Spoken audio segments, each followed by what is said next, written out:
Hashem, today's Daf Yomi is Horayos Daf Beis as we begin Mesechas Horayos, which is 14 dapim, but 14 challenging dapim and beautiful dapim. And so we start on Beis Amid Aleph. The word Horayos comes from Horu, to give a halachic ruling, to give a ruling. And the tractate as a whole deals with people, with a court that makes a halachic ruling, which is incorrect. So the Mishnah starts on Beis Amid Aleph. Horu bezin lavor al achas mikol mitzvos hamuras b'Torah. So if the bezin ruled in a way that was incorrect, they ruled in violation of one of the commandments of the Torah. And the printed Rashi, which some say is not actually Rashi, printed Rashi says an example that they ruled that chalev, which is forbidden fat, is actually kosher, or they ruled that blood is kosher. An individual follows what they did, and he followed their ruling, and he was accidental. And whether they actually did it, and he did it with them, and whether they did it and he followed after they did it, or whether they did not do it, and he did it. In all these cases, Potter is going to be exempt. Because he relied upon the ruling of the court, and so therefore he's exempt. But let's say Horu Bezdin, let's say the court ruled, and one of them realized that they made a mistake, meaning say one of the members of the court realized they made a mistake, or there was a student who was capable of giving his own ruling, but he was not a member of the court. And he relied upon them, and he followed their ruling. Whether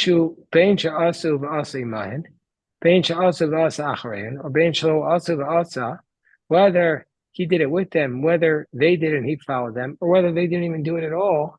In all these cases, we're going to say, we're going to say in all these cases, he's liable, because at the end of the day, he was his own judge, or he was a student capable of ruling on his own, so he was not really relying on the court, and so therefore he's going to be liable. And then the Mishnah ends, the general rule is, one who relies upon his own ruling is liable, one who relies upon the court is going to be exempt. So now the Gemara says, Amar Shmuel,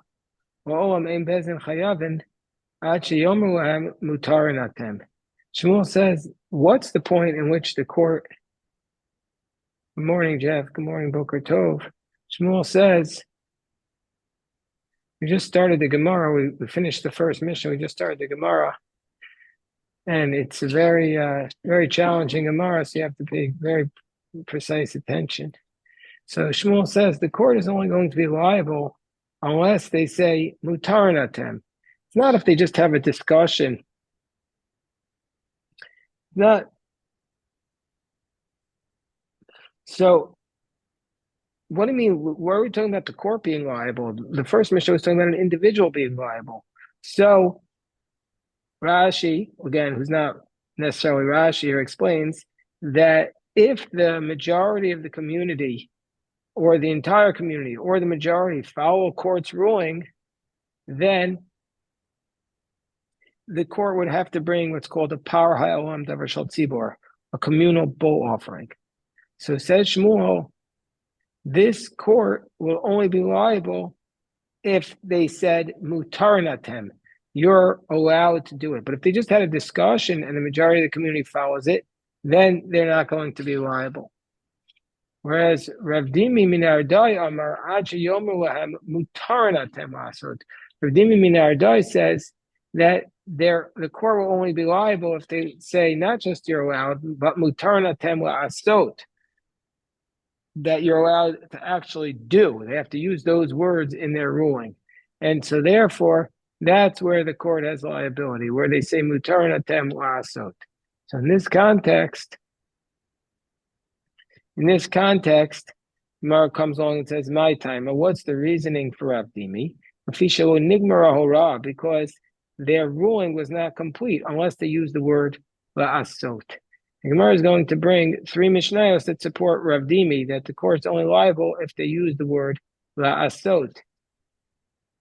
Amar Baya Afananami Tanina, we have a Mishnah, Chazar Le'iro, Shana V'Limid. We had this in Yavamo, we had this in Sanhedrin about a Zaki Ma'amari, a rebellious elder, and if he's going against the court's ruling, he goes back to his town and he taught it and they followed it. Kederach Shalimid, like he used to teach in the way he taught before, Potter, he's exempt.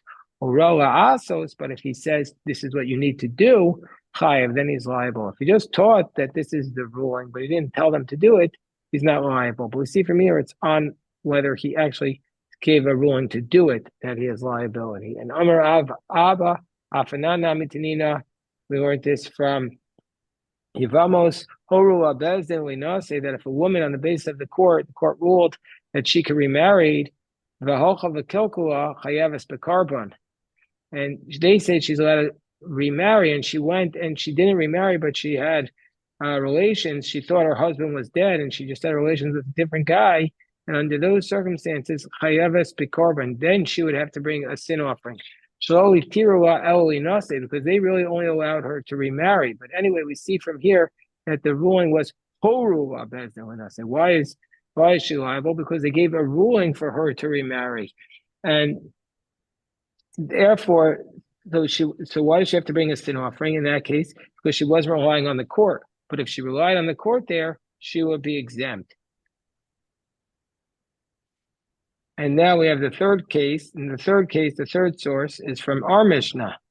And Ravina Afanana Mitanina. What about our Mishnah? Horayos. Horu bezin la'avor al chom achas. The court said to violate one of the mitzvahs in the Torah.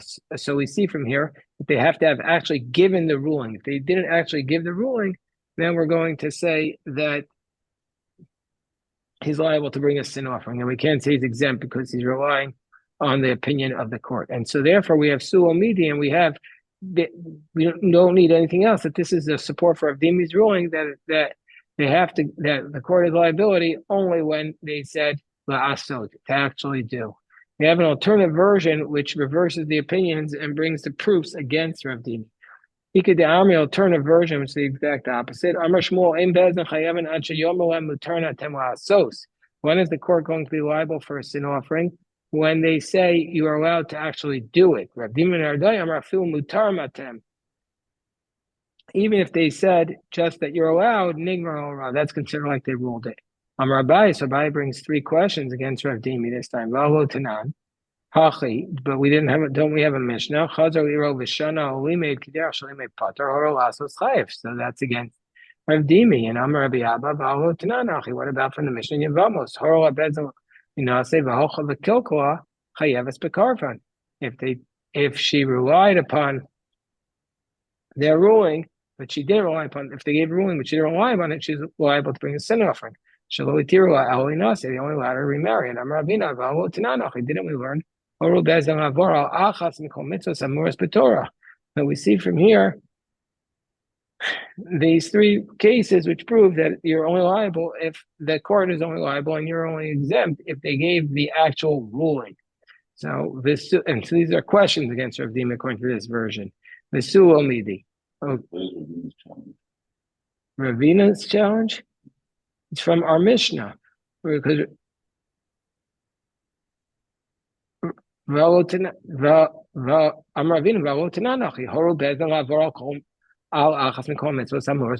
was the case of our Mishnah, that when are you exempt? If the court rules that gives a ruling that you should violate one of the laws of the Torah. So only where they gave the ruling are you exempt. So it means that they actually have to give in a ruling. And that's not like Rav Dimi said, they just say you're allowed to do it, but they didn't actually rule. And therefore we have no more questions. So back to the language of our Mishnah said, and if the court gave a ruling and the individual went and acted accidentally on the basis of their opinion, our Mishnah says that he, under those circumstances, he's exempt from a sin offering. But the Gemara says, what is the strange language? That he went and acted accidentally on their ruling. Well, if it's their ruling, it's obviously the case that he's accidental. So why does it have to use that same language? V'nisni v'asal PM. Just say he acted on their ruling. It's obviously accidental. Shogeg lamli. Why does it need the word accidental? So Amarava shogeg. So the word shogeg, the word accidental.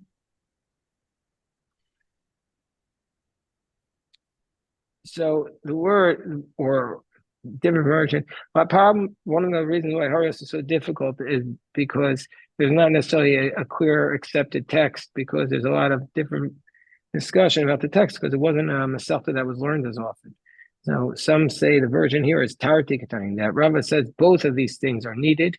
Shogeg and Alpiem La'asuye comes to include a case of Horu Bezdin Shechelev Mutter. So it comes to include the following scenario. The court ruled that this fat, which is typically prohibited, is actually allowed.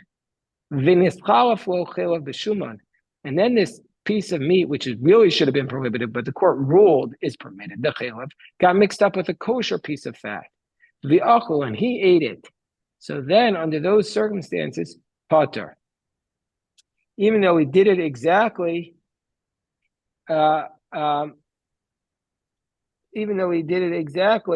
then we're going to say, even though he did it accidentally, he's still going to be exempt. And because they had actually ruled that it was permitted. So even though he was accidentally and not relying on their ruling at that exact moment, since they ruled that way, he's going to be exempt. And when it says in the Mishnah, al PM mamish, that's if he ate the chelav, knowing that they said it was permitted, and that's why he ate it, not that he ate it through his accident. The Ikadamri alternative version of this is Amarava Shogeg al PM Huda Pater. Now Rava says actually only if he ate it thinking like they ruled that this chelav is permitted, that's where he's exempt from a sin offering. But if he ate it because the chelav got mixed up with shuman, then he would be liable, because he wasn't relying on their ruling at that moment. He just ate it accidentally, even though if he had not realized it was mixed up, he would have eaten on their ruling. Still, since he ate it mixed up, then he's going to be liable. Milsa the pshito el Rava, this matter, which was obvious to Rava, coming by Rami Bar Chama. Rami Bar Chama had a question about it. By Rami Bar Chama, he had the following question: Horu bezin shechelav mutter. The court rules that this chelav is actually permitted. When this chalav b'shuman and got mixed up with the kosher fat, the achu, and he ate it. Ma, what will be the law there? And so in this version, Amarava Tashma, Rava says, I'll give you an answer.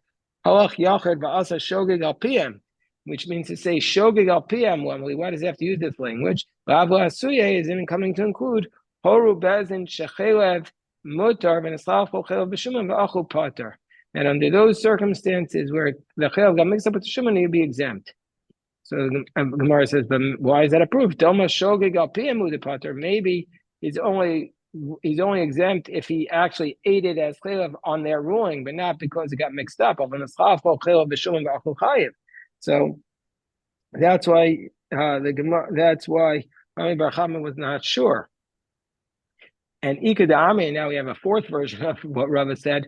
Amar Rava, that Rava said, Tashma, halach yachid also shogeg al PM, that if an individual went and acted on the basis of their ruling, he's exempt. Doesn't that mean my lav shogeg al PM u'de pater? Doesn't that mean if he acted on the basis of their ruling, he's exempt? Doesn't that mean that if he ate it because it was mixed up, he'd be liable? Not like, so isn't that what it means? Obviously, this is the opposite of what we just said. So the Gemara says, no, Dilma o shogeg o al PM. Maybe it means either way, either if he relied on their ruling or if he ate it because it was mixed up. But if he had known, he would have eaten it because they ruled that way, that maybe in all those cases he'd be liable for a sin offering. So the Gemara has basically four versions of what Rava said. And now actually this discussion of what happens if the court rules that the chelav is permitted and then he accidentally ate the chelav thinking it was shuman, this case is actually an earlier dispute. Bipukta, it's an earlier dispute. This idea, the way of referring to an earlier dispute, just as the word bipukta, but also the language of Horayos kind of has its own language. So bipukta, horu bezdin shechelav mutar. Let's say the court rules the chelav is permitted. B'neschalaf chelav b'shuman. And now this chilul got mixed up with the shuman, the achlu, and they ate it. Rav Amar Pater, Rabbi Yochanan Amar Chayev. So Rav says in that case, you don't bring the sin offering because you would have relied on the court. Rabbi Yochanan says you're liable because when you ate it, you didn't actually rely on the court. So we'll going to get into a discussion about this. Meisvei, the Gemara is going to now challenge. The Gemara is challenging Rabbi Yochanan, who says that you're liable for a sin offering in this case, because it says in the pasuk, if you do a sin, if anybody an individual does a sin, and the language of the pasuk is me'ama aretz ba'asosa, and if one of the people does a sin, pratul mumar, it comes to exclude a renegade Jew who does a sin, does not bring a sin offering. Shimon Yosi Omer Mishum Rabbi Shimon, he says, Harei Omer, Asher Wosasena Bishkagav, Va'asham, Ohoda. It says in the pasuk, what do we learn? So Rabbi Shimon says, Ben Yossi says, Harei Omer, the pasuk says with respect to a person who does a sin, when a Asher Nasi Yechatav Asa Chas Kol Mitzvot Asher Wotatena Bishkagav, that he's not allowed to do when he did it accidentally, V'ashem, Ohoda, or he knew about his sin, which means Hashav mi yediyaso, that somebody, if he had known that he wasn't supposed to do it, he would not have done it. He's the one who brings a sin offering. Maybe carbon al shigaso. He brings a sin offering for his accidental sin. But shaloshav mi yediyaso, but somebody who would have done it anyway, even if he knew about it, eno maybe carbon al shigaso. He doesn't bring a sacrifice for his accidental sin. Vim isa, and if it's the case like Rabbi Yochanan, where he accidentally ate the chelev, thinking it was Shuman, why would he bring a sin offering under those circumstances? Halo shavmi diasahu. He would have continued to eat it because he would have thought it was chelev. He thought the chelev was permitted. So therefore he should be exempt. So it's a question on Rabbi Yochanan. So therefore the Gemara says, Amra Papa Kasava Rabbi Yochanan, no, since if the court would have found out that this chelev is actually prohibited, they would have changed their mind. And he also would have changed his mind. Shavmi diaso karina bey, where we call this somebody who would have been shaved, he would have returned from his knowledge, and therefore we say he's going to be liable for a sin offering. Amar Rava Moda Rav, who said he's exempt in a case where he ate the chelev thinking it was Shuman, but if he had known the chelev, he would have thought it was permitted anyway because of the court. Rav would admit that he's liable. Rav would admit she'eno mashlam l'rov tzibor, that this case does not make the majority, does not count towards the majority. What does this mean? That if the majority of the people follow the ruling of the court, then the court has to bring this communal sin offering because they made this mistake. So if there's 50-50, but this one person ate the chelev under those circumstances, he doesn't complete the majority. My time, Amakra Bishkaga says if you did it accidentally, everybody has to make the same mistake. So now the Gemara says, that when do we say that he is exempt? Whether they did it and he did it with them, whether they did it and he did it after them, or whether they didn't do it. In all these cases, he's exempt. Why does it have to list all these cases? I understand in the first scenario, the three scenarios I just said, each one is a greater chiddush than the next. But the second clause of the Mishnah, where there was the court ruled and one of their judges or one of their exceptional students knew that they were making a mistake and he still did it, he's liable. It should have been the opposite. It should have said not only if he did it on his own is he liable, but even if he did it with them, and even if he did it after them, even if he did it with them, he's liable. So the Gemara says, so you're right. The Gemara says on top of base and base, this Mishnah, the first clause is zu va'af. Each one goes up in ascending orders of a novel law of a chiddush, and the latter clause is each one is a different style of Mishnah, which is this, and you didn't even need to say this, which is called the Zuvein Sar Chomer Zukutani. So now the clause in the Mishnah says, if there was the Yada Echameyan Shato Utalmud V'Roy Ra, if one of the judges there of the court knew they were making a mistake and he followed their ruling anyway, then he has to bring a sin offering. Or if a student who was capable of giving a ruling, but he was not on the court. Tarti Lamali, why do we need to have both of these types of, why do we need to be taught both about a judge or an exceptional student? Amarava Itzrich, you need both, because you might have thought Hani Mili Gamir V'Savir, that when is the person going to be liable if he relied on the court's ruling? If he was Gamir, if he was learned V'Savir, was also keenly analytic, he was able to infer laws. But Gamir V'Savir, but if he's just learned but not analytic, he would be exempt. So therefore, you need both. Amar Abaye. Lahora Gamar V'Saver Mashma. So Abai says, no, we would never have thought that. It says a student who is capable of giving a ruling, that implies that he's both learned and analytic. So Amar so Rava responds to Abaye and he says, Ana Hachlik Amina. This is what I mean to say. Ime Ahi Hava Amina. If it was just from the ruling of the Mishnah, I would have said Hani Mili Gamar V'Savir. I would have said, okay, when is he going to be liable? When he's both learned and analytic. Avo Gamar V'Lo Savir.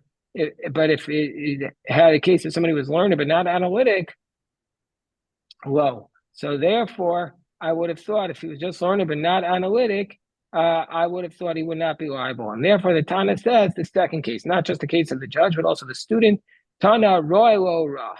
It says also somebody who is capable of giving a ruling, which is both Gamir or V'Savir. Mishnah Yisera, from the fact that it has this extra language, I feel Gamir V'Lo Savir or Savir V'Lo Gamir. I would say that he just needs one of the two, not both. So he just needs to be, if he's just learned or analytic, and he decides to follow the court's ruling, even though he knows they're wrong, then he has to bring a sin offering. Ra Lo Ra. What does it mean? A student who's capable of giving a ruling could go in Man. Who is that like? So Amarava could go in Shimon ben Azai and Shimon ben Silma, who were exceptional and they were worthy to be on the court, except they were too young. No, this type of person who knows the court is wrong and he still follows his own ruling. He doesn't bring a sin offering. Mazitu, he's intentional. I just want to say, this judge is in a little bit of a pickle. If he knows the court's wrong, and he listens to them, then he's considered an intentional sinner. If he knows the court is wrong and he tells people, I'm doing it anyway, that's what he's supposed to do. But if he knows the court is wrong and he says to his students, I'm doing it and you should do it, then he's a Zakeh Mamre, a rebellious elder, and he's put to death. So this judge is in a lot of a quandary here. So if he says the court's wrong and he tells just says the court's wrong, then he didn't tell people to follow his own ruling, then he's not put to death. But if he says the court's wrong and this is what you should do against the court, then he's put to death.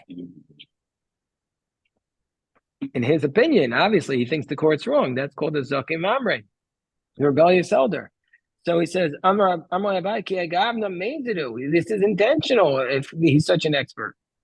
Gemara says, according to your logic, that if somebody who's an exceptional judge is considered an intentional sinner, that's what it says in the verse, yeah, that it says in the pasuk, if somebody will do any of these sins, that he's liable when he does it on his own. An individual who does it on the basis of his own ruling is liable, but for the ruling of the court is exempt. Kate said, Horu bezin shechelev mutar. Let's say the court rules that this chelev is allowed. Vinodo la'achan man sheto, and one of the judges, Otama Yoshel knows that they're wrong. Viroy lo to go and Shimon Azai yachol yei pater. I might think he's exempt. Tama omer ba'aso sa achat yachal osal pi atzmo chayev baras bezdin pater. So if that's the case, and this individual who does it on the basis of the ruling is exempt. And so we see in this price, so we have the same question that like Abai asked, that a person like Shimon ben Azai is intentional. He cannot bring a carbon because he knows that because he should be held responsible under those circumstances. So how do we find this circumstance that he'll be a student and we don't consider him intentional we don't consider him intentional sinner if he listens to the court? You go into Yada da Asar. He knew that this chaylev he knew what's the accidental case where this expert judge is liable to bring a sin offering. He knows that when they say chaylev is permitted, he knows that they're 100% wrong. So then why does he bring a sin offering?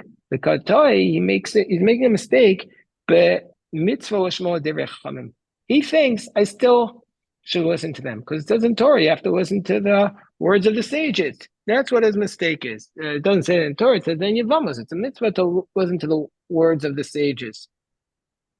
Because like you said in last week's parsha, you're not allowed to depart from them, the right or the left. Even if they say the right is left and the left is right, you have to listen to them. So he thinks, okay, even though they're wrong, I still have to listen to them. And so therefore, he says, and so therefore, under those circumstances, he's considered an accidental sinner and he has to bring a korban. But because he thought he was supposed to listen to them, even though they were wrong. And so also, says Rav, in my opinion, also is a Toba mitzvah l'shmo l'divrei. That's the mistake, that they thought they were required to listen under those circumstances when they weren't. So go back to the case of the Mishnah. The Mishnah says that somebody who makes an accidental sin on the basis of the court is exempt, but on the basis of himself, he's going to be liable. So the Gemara says, this last phrase in the Mishnah, this is a general rule. One who relies upon himself is going to be liable. What's that coming to include? What's that coming to include? Mivet Bora. That it's coming to include somebody who typically rejects the court's rulings. And in this case, he says, you know what? I'm going to listen to the court. So there we're going to say under this, even though this guy is typically attacking the courts, in this case, he decides to listen to the Bezdin, he's going to be liable. So then the Gemara says, Toa Bezdin, but if he relies upon the court, he's going to be exempt. Lasuye, what does that mean? Horu Bezdin, Viyadu Shato. Let's say that the court rules that it's permitted, that this non-kosher fat is permitted, and he knows that they're mistaken, but then the court knew that they were mistaken, and they changed their mind, and the individual didn't know that they changed their mind, and he went and did it on the basis of their ruling. Under those circumstances, he's exempt because he relied upon the court. Mar says, no, that can't be what it's referring to. That case is written explicitly in the next Mishnah. Mar says, Tani Vadim Mefarsha, sometimes says it twice. Amar Rav Yehuda Amar Shmuel, Zu, this Mishnah that says that an individual relies upon the ruling of the court is exempt, that's the position of Divrei Rabbi Yehuda. That's only Rabbi Yehuda. The Chachamim say, Yachad she'asa b'horas bezdin. It doesn't matter that the court ruled that you're following the court, and the court says this is kosher. You go ahead and eat it. The Chachamim say you're still going to be liable. Chayav.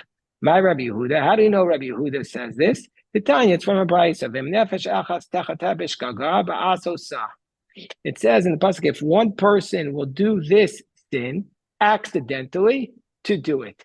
And there are three limitations. There's nefesh, which is individual, achas, and asota. All of these are limitations, which means that means if you do it on your own basis, you're liable. Do it on the basis of the court, you're exempt. We don't know how that's Rabbi Yehuda, but we now know the ruling that if you follow the court's ruling, you're exempt. Comes along, where does the Rabbanan say that even though you follow the court's ruling, you're going to be liable? The Tanya, Adayin on the Omer, miut kal shechatu chayav. And because there's a brayso that says, I might still think that if there's a minority of the community that sinned, they're going to be liable to bring a sin offering. She'em bezeh mevi'in al yedei power, because the court does not bring a communal offering. Rov kal shechatu. But if the majority of the community has sinned, I might think you Peturin, that they're exempt. Shari bezeh mevi'in al yedei power. If the majority of the people sin, then the court brings its own offering. So I might think the people are exempt. I feel rubav, I feel cool. Even if everybody sinned, or the majority of the community sinned, they have to bring a sin offering. So that's the position that argues with our Mishnah. B'mai. So what's the case talking about in the Brisa? If you want to say that it's where everybody just sinned on their own, they all ate the chaylev, thinking chaylev is kosher without the ruling of the court. If that's the case, based on my aviditah, so why does the court have to bring the sin offering? Or a shalobo ras bezdin, because the court didn't rule. And if you want to say bezdin mi maisu shalobo ra, why would the court bring a offering if they didn't give a ruling? Ella must be bo ra. It must be that the case is that there was a ruling. And so that's why, even though there was a ruling, everybody has to bring their own sin offering. So it can't be. When it says me'am haaretz, b'shigas ma'asu d'chsev, it means that everybody made a mistake in ruling. El lav hachakamer. This is what it means. Miut kal shachatu b'shigas ma'isa. The minority of the community sins without the ruling of the court. Chayav, and they're liable. She'em beis dem meviin ayidei parabo ra, because the court is not bringing. So the court is not bringing the communal offering. But ha'hein chayav, and we see from here also that they're liable. I might think that if the majority of the community does it as a mistake, that they're exempt. Because the court would bring a ruling if they sin, would bring a communal offering on the basis of their ruling in those circumstances. This is, even if the majority of the people sinned, they still have to bring a sin offering, even on the basis of the court's ruling. So this we see is not like our Mishnah. Amar Papa Mimai. How do we know that this brisa that an individual lies upon the court is liable? Dilma lo hein v'lo bezdin. Maybe nobody should bring an offering there. Mar says, my area de kamahadar al ruba l'chiyuva. How do we know why the brisa is saying me'am haaretz to say that they're liable without a ruling? Lav nikal the mute bo'ara kaimale the mechayvu bo'ara. Isn't it because that certainly is telling us that if the minority of the community sinned by the basis of the ruling, each one has to bring an individual offering. So the Gemara says, "V'neder b'reishal miyuta demechai b'shigas ma'isa, u'besof neder arubo chiyav b'shigas ma'isa." Why wouldn't the court say at the beginning that if the minority sinned, that they're liable for bringing a sin offering, and in the end, if the majority sinned? So therefore, how do we learn it out? The fact that it doesn't repeat that, we learn from here the following ruling. This is the upshot of Michti, that if the community, minority of the community relied upon a court's ruling, they still have to bring a sin offering, a sheep or a goat, not like our Mishnah says. Shalobara, also if there was no court ruling, b'shigas ma'isa chayav, and also they have to bring also. And so therefore we see an individual who does on the basis of the court is liable. Gemara is going to take up tomorrow. How do we know which position is Rabbi Yehuda, which one is Rabbanan? But we'll stop here. Obviously, this is a lot of back and forth, so you have to go over a few times to get it precisely. Shekayach.